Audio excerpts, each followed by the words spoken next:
Time Israel, peace be unto you. Today we are gonna look at some messianic prophecies. I mean, it won't say messianic prophecies, but when you read between the line and within the context, you'll see that they refer to our Mashiach, Yahushua HaMashiach, Yahushua the Messiah. Well, first of all, we're gonna look at the Beit HaMikdash, the set apart house, Echel, the temple. The first temple was built in the 10th millennial BCE by Melech Shlomo, King Solomon, and it was so beautiful.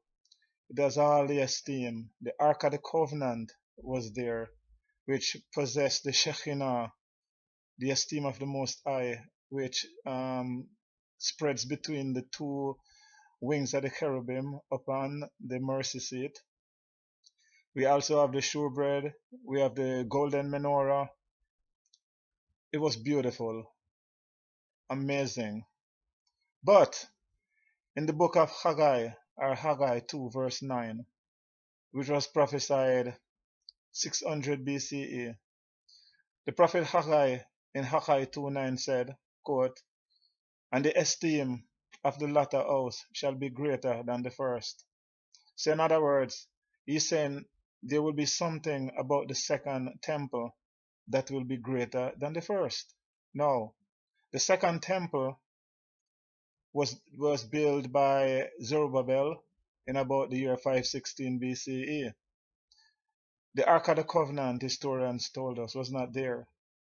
A lot of the esteem was gone. The beauty was not there like before. So what makes the second temple greater than the first? Remember, the first temple was destroyed by Nebuchadnezzar and the Babylonians on the 9th of Ab in the year 586 BCE and was rebuilt by Zerubbabel, the second temple, in about 516 BCE. Now, the only reason why the second temple had a greater esteem than the first is according to Malachi 3, verse 1, which was written after Haggai. Haggai was the 6th century BCE, Malachi was the 5th century BCE. So let's look at what the prophet Malachi said.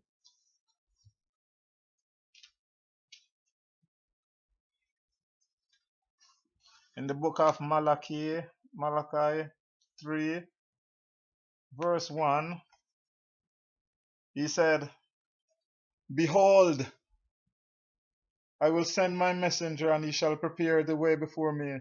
And the master whom you seek shall suddenly come to his temple, even the messenger of the covenant, whom you delight in. Behold, he shall come, says Yahweh of hosts."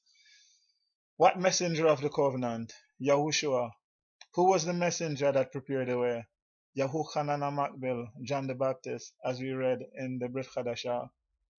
So the esteem of the second temple will be greater than the first, not because it has the Ark of the Covenant and all those spiritual, metaphorical things, but because the Mashiach himself came to the second temple. If you look at the book of Matthew, or Matthew 7, Matthew 7 at verse 1, he said, "After these things, Yahusha walked in Galilee, for he would not walk in Jewry, because the Yahudim sought to kill him. Now the Yahudim, or the Israelite Feast of Tabernacle, was at hand." Pause right there. So this was the Feast of Tabernacle. Let's jump a few verses for time. In verse 14, John 7 verse 14, not Matthew, sorry, John 7 verse 14, it says, "Now about the midst of the feast, Yahushua went up into the temple and taught." So the Messiah came to the temple, and his presence at the temple makes the latter temple greater than the first. Now another thing you need to know, in the book of Bemidbar, or Numbers 19, we see the Almighty Yahweh telling Moshe to command Aaron his brother, to burn the red heifer, sprinkle the blood on the doorpost, and to use the ashes for purification. What's amazing about that, the Talmud and many other biblical sources I'd explained that there has never been seen a pure red heifer in the world for the last 2,000 years. Isn't that amazing? What happened 2,000 years ago? Messiah Yahusha died, buried, and was resurrected. There has never been another pure red heifer. Abba Yahweh is telling us something. Also, in the book of Wayikra, Leviticus 16, we heard of the scapegoat, which is also called Hazazel. When Aaron the priest, was told to take two goats and a bullock for himself, and he sacrifices the bullock for himself and his family. Then he'll take the two goats and then he'll cast lot, and the goat that the lot fell on, he will dedicate that to Yah. And what he'll do, he'll confess and pray for the sins of Israel and confess them upon the goat.